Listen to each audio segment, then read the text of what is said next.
Caríssimos irmãos e irmãs, hoje a igreja tem a alegria de celebrar a memória de Santo Antão, pai dos monges.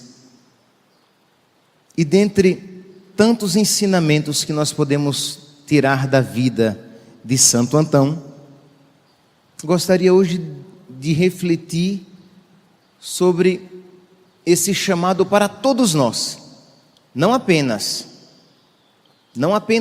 principalmente para os padres, os religiosos, mas para todos nós. Somos chamados a ser cidadãos do céu. Nós não somos primeira nem principalmente cidadãos vaziagrandense, cuiabanos, cidadãos brasileiros. Nós somos cidadãos do céu. Mas o que significa? Quais implicações práticas na nossa vida esta realidade tem? Dizer, eu sou cidadão do céu. Eu vivo pensando na minha pátria celeste.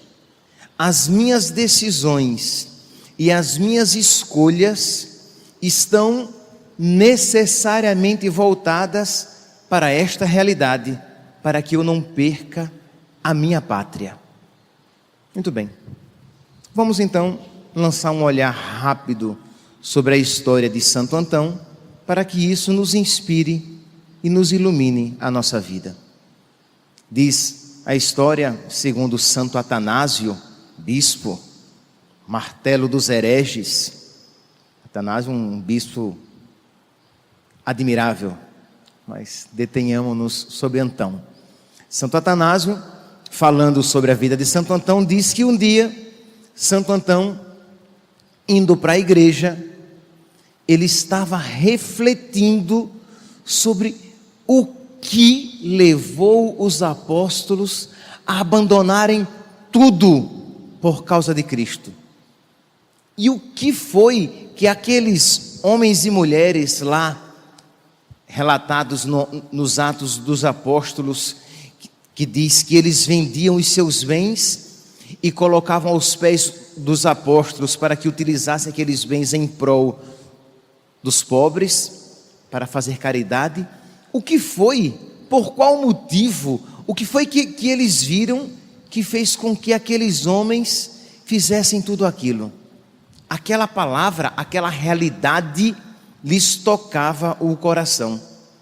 Meus irmãos, existe um perigo para nós, pessoas religiosas, pessoas de igreja, é o de nós nos acostumarmos com a palavra de Deus. Isto é, a gente já ouviu tanto aquelas passagens que nós já não nos deixamos mover por elas. Elas não nos tocam mais. Nós nos tornamos como que insensíveis, né? Já estamos imunizados à palavra de Deus, de modo que ouvimos com ouvidos desatentos, não nos deixamos admirar. Pois bem, Santo Antão não. Ele estava refletindo, meu Deus, que realidade admirável. Eles deixaram tudo por ti. Nós precisamos também nos deixar tocar por esta palavra. Eles deixaram tudo por causa de ti. Eles deixaram o emprego, eles deixaram os bens, eles deixaram a família, eles venderam os seus bens, eles venderam tudo e deram aos apóstolos para que eles distribuíssem como assim lhes aprovesse. Imagine, você que às vezes tem dificuldade de renunciar um hábito, de renunciar algo que você percebe que Deus pede a você. E esses homens e mulheres do Evangelho e do tempo pós-evangélico, imediatamente pós a ressurreição de nosso Senhor, eles faziam isso com toda a generosidade. Renunciavam até à própria vida, não apenas a um gosto, não apenas a uma vontade, mas renunciavam-se a si mesmos, como a igreja pediu para nós na oração coleta, que a exemplo e pela intercessão de Santo Antão, nós sejamos capazes de nos renunciar a nós mesmos e amar a Deus acima de todas as coisas. Pois bem, Santo Antão então refletia sobre isso, entrou na igreja, acho que ele refletiu bastante ao ponto de perder um pouquinho o tempo, chegou um pouquinho atrasado, diz que ia também pensando nessas realidades, meditando nestas coisas, entrou na igreja no exato momento em que se lia o Evangelho. Então ele chegou um pouquinho atrasado na missa, né? Já chegou na hora do Evangelho.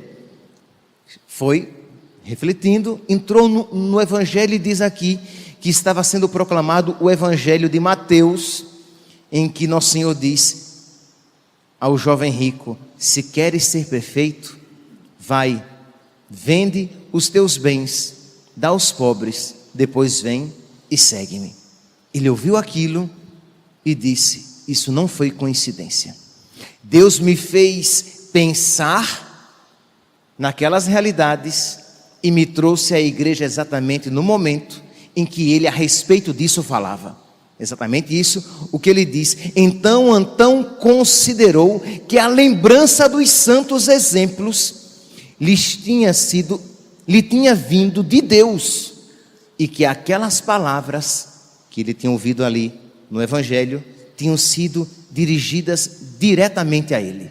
E diz então que ele não pensou duas vezes, saiu da igreja e fez exatamente aquilo que Deus tinha pedido a ele. Meus santos, esta prontidão em fazer a vontade de Deus conhecida, vontade de Deus obedecida. Deus me pede isso, eu não vou aqui ficar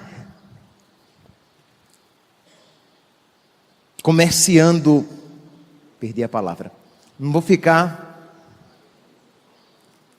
deixa quieto, dialogando com Deus, dizendo: não, Senhor, isso que o Senhor está me pedindo é demais, é exigente demais, não é bem assim, isso é muito radical. Não, Antão não pensou duas vezes, saiu para vender. Ele tinha 300 campos lavrados, férteis e muito aprazíveis. Não é que ele tinha um tiquinho de coisa para que vocês digam: ah, ele tinha tão pouco, por isso foi fácil dar pouco. Não é bem assim, porque aqui o que se deve levar em consideração é o apego que você tem, seja pouco, seja muito, mas seja lá como for, ele tinha muito. Os 300 campos ele vendeu, pegou o dinheiro, deu aos pobres, reservou um pouco, porque ele tinha uma irmã escolástica, pequenininha, novinha. Ele tinha por volta de Santo Atanásio, por volta dos 18 a 20 anos. Os pais haviam morrido, ele era o tutor, aquele que guardava, que cuidava da sua irmã. Então reservou um pouco de dinheiro, e um pouco, diz aqui Santo Atanásio, pouco mesmo, para a subsistência da sua irmã. E deu tudo aos pobres. Saiu distribuindo campos, terras e aquilo que tinha vendido aos vizinhos, aos necessitados, porque não queria nada, porque ele queria ter a alegria de perder tudo por causa de Cristo. Fez isso, voltou para a igreja, e o nosso Deus da paz, que não nos deixa em paz, disse: não foi isso que eu pedi que você desse tudo. E ele não pensou duas vezes, voltou, e aquele restinho que ele tinha ficado, ele deu. Deus, aquilo, como é que Padre Pio gostava de repetir, né? Que a Deus serve como Deus quer ser servido. Deus pediu tudo, Deus não pediu muito, Deus não pediu bastante, Deus não pediu quase tudo, Deus pediu tudo.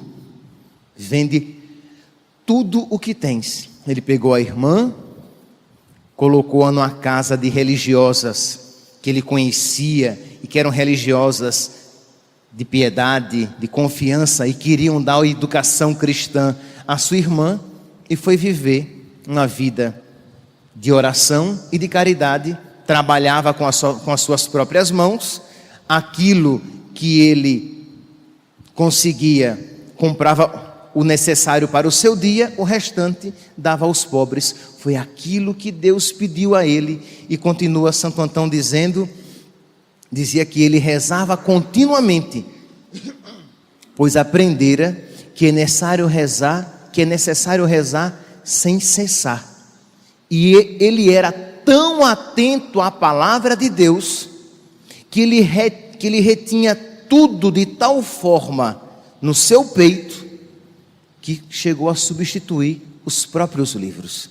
De outros padres no deserto, se fala que o seu peito era uma biblioteca de Cristo.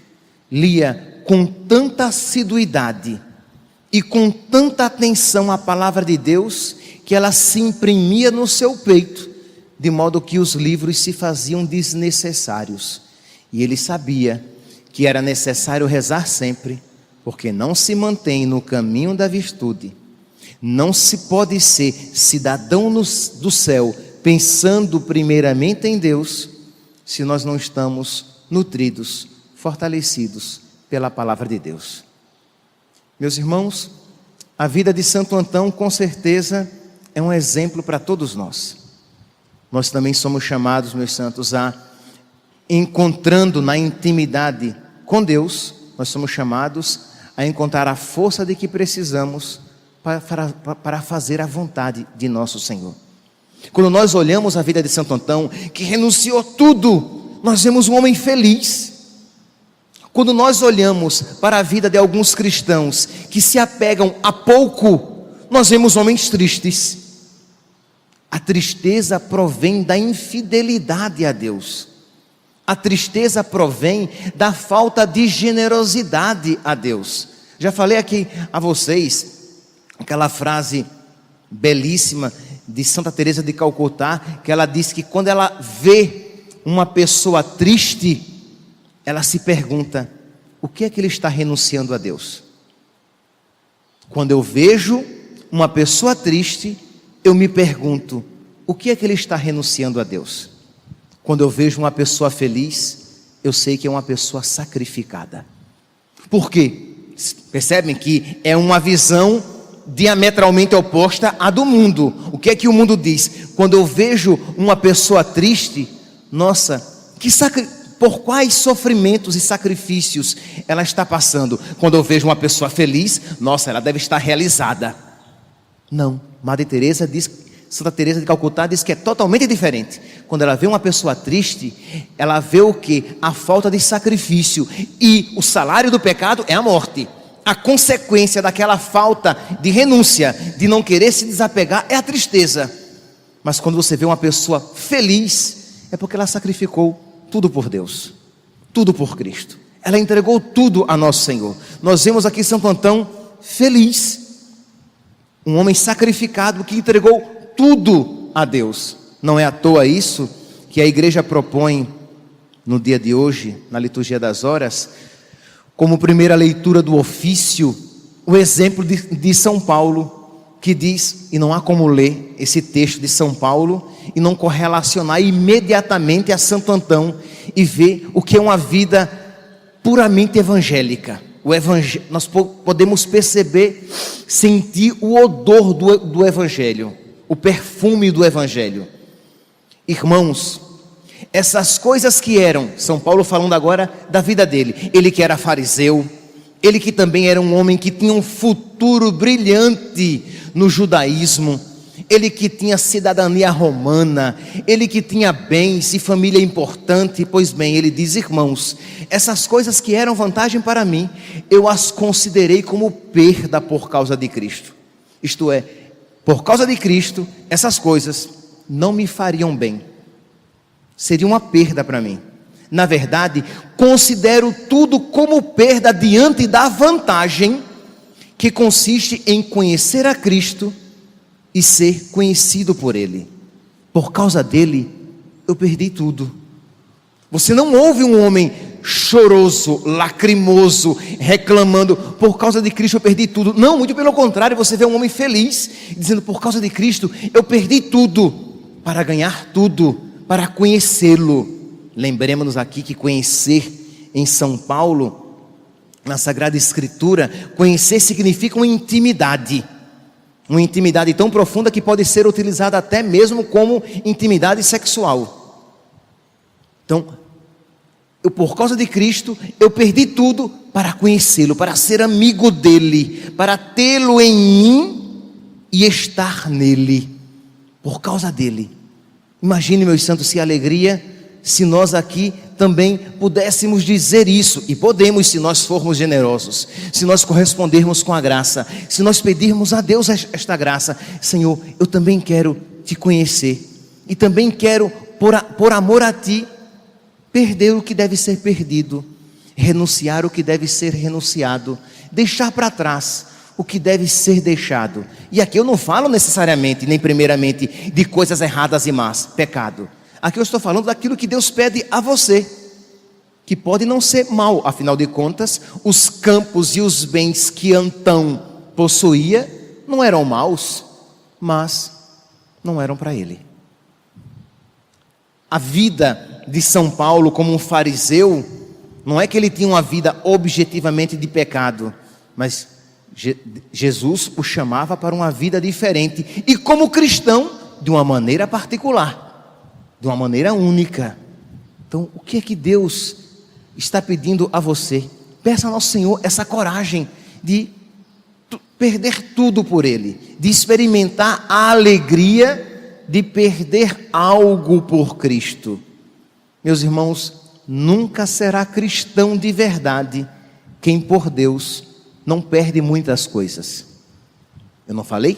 Nunca será cristão de verdade quem por Deus não perde uma coisa. Não, quem por Deus não perde muitas coisas, quem por Deus não perde a si mesmo, a própria vontade, os próprios desejos, os próprios sonhos.